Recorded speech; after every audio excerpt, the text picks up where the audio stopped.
You're very welcome back now. With August just around the corner, parents across the country will begin to feel the pinch as they prepare their children for yet another school term. New school uniforms, shoes, stationery, school books and lunch boxes. All the costs can be a heavy burden on parents with a household budget that is coming under increasing pressure from rising food, heat and transport costs. Now, this morning we're joined by Anya Lynch from the National Parents Council, money advisor Michael Cullity of MABS and father of three, Jonathan Foley. Good morning to you. Good morning to you all. Good morning. Jonathan, I'm going to start with you because you're nominally the person the expert on the cold face of the front line. You've got three children, all of young age. I don't know how many of them are actually in school. Just one is actually in school at the moment, going into and senior one starting infants. soon? There's one starting next year. Okay, right. So what are your costs this year? What are you...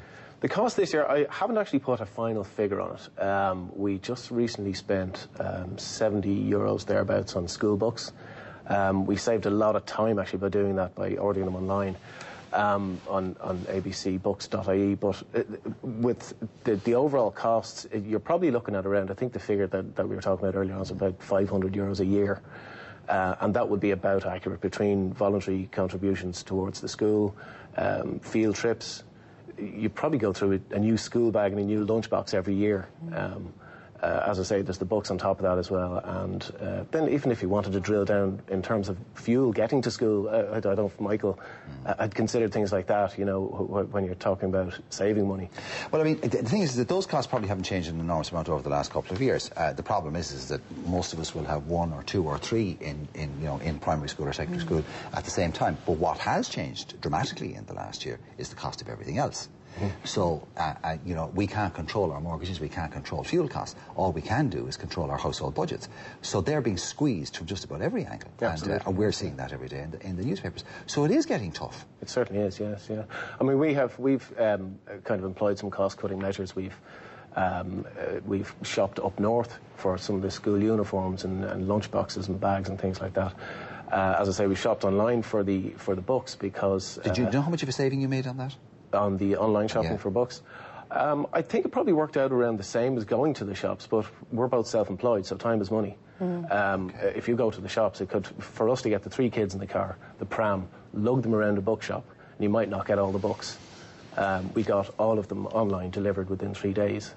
And it took 10 minutes to order them online, versus probably several hours traipsing around bookshops.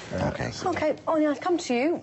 Are parents coming to you saying this is an issue? I mean, I know Jonathan's saying there are ways around it. You can go online, but, you know, he's agreeing that it is very costly and it is becoming more so, as Mark says, because of the rising cost of all other aspects of living. Is it becoming an issue where parents are really struggling? It is, yes. I mean, they are coming to us, they're coming to us sort of voluntary needing support, but also earlier in the year we would have done a survey with parents regarding this particular issue in terms of the cost of sending their children to school. And we got a huge response from parents.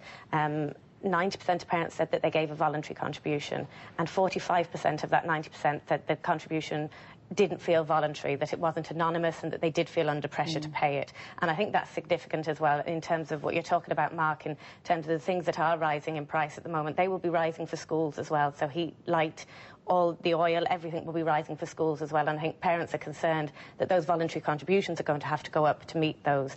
And then I think additionally as well, parents are giving those kind of contributions, they're paying for the uniforms, but then the parents' associations in schools are doing massive amounts of fundraising. And again, that survey, a huge amount of parents' associations said that they were fundraising just for the running costs of the schools, not additional items, but just for the running costs. And a lot of them were fundraising massive amounts, over 10,000 a year every year. Yeah, we've spoken to a lot of parents on the show who are essentially keeping the schools going by their own fundraising. So on top of the costs of uniforms and books and everything else into it, they're actually just keeping the school running by fundraising themselves as well. Absolutely. But let's look at when you did the survey, books and uniforms and everything else, what's the most costly thing for parents? What's the thing that's hitting home with them? The survey didn't look at the individual items like that. It would have looked more around, I suppose, for parents, did they feel they could meet the costs and what pressures they felt under personally to try and meet those costs. And the results were coming out overwhelmingly that a lot of the parents didn't feel they could meet the costs. Individual parents would have said that they would have felt under particular pressure to the point that they would have got loans to cover voluntary contributions, either from family members, but not generally from banks and sort of reliable institutions. So that would have been very concerning for us to have people are turning to get stories. loans, yeah, which is where Michael, MABS knows almost before anybody else when things are really tight out there because you're on the front line. People come to you very quickly. Two questions for you. First, we read and we feel that it's gotten very tight over the last 3 months. Is that true? Are you finding that to be the case? And also, people tend to come to you when they're in trouble. Can they go to you before they get to that point? And what can you offer them? Well, Mark, we deal with people mostly who are on low income and social welfare. So with the, 20% increase in electricity, 20% in gas, 17.5% electricity, that's going to put huge pressure on people on a low income. And I think Jonathan illustrated the point is that people don't really know what it costs because they never sit down and actually budget, say, look, this is what it's going to cost me to send this child to school. And that's what we would be saying to people is, look, sit down and work it out and see where the money is going to come from. Because if you're going to allow it to eat into your weekly budget, you're going to be in trouble, probably with gas and electricity down the route, and that's going to be a serious problem in the wintertime. So what we're saying to people is, sit down, work out what it's going to cost. How can you cut your costs? You know, is there a book rental scheme that you don't have to buy books? Are there second-hand uniforms, maybe? Good second-hand uniforms available in the school? Maybe you can go there. So see what it's going to cost you. Can you afford it? If you can't afford it from your savings or from what you can save between now and September, how are you going to fund it? And if you feel you've got to borrow, we would say, go to your money advice and budgeting service now, call our helpline, and you will get help and advice and support there.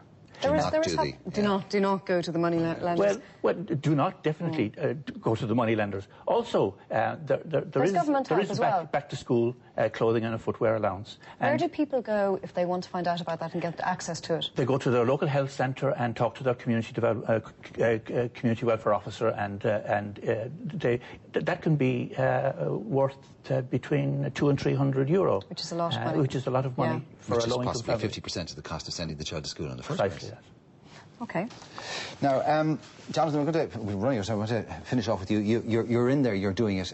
Sort of practical advice for any parents watching this morning who are maybe starting small ones in September, things that pitfalls they possibly haven't encountered already. Well, again, with the voluntary contribution that we've talked about earlier on, that a lot of people don't actually expect that.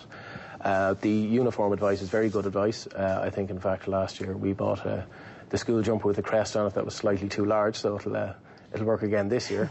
And of course we'll be handing that down to the younger kids as they move into school, you know. I think our costs in the next probably 10 years are going to treble because our younger kids are going to be coming on. Exactly. Yeah. So it's really just keep an eye on it. As I say, I didn't put a figure on it, and listening to Michael now, it definitely will. Absolutely. And Jonathan, you mentioned an online way to shop your books. What was it again? ABC Online, is it? abcbooks.ie. Absolutely. So I was chatting to, it was on screen there, I was chatting to Adrian, our hair makeup, this morning, and I was asking her what was the most difficult part of getting kids ready for school and getting everything, and she said the books. She said cost, but on top of that, because nobody ever has all of them. No, so that's an ideal way. And we got an email in here, actually, about www.bobbins.ie, which is an online school uniform supplier. And you get a 10% discount if you enter the coupon code TV3. There you go. OK, and, you know, as Michael said, people tend to come to them when they're in trouble or when they're in difficulties. You can go before that and possibly avert that. Thank you all very much indeed. Thank you very much. Now, after the break, it's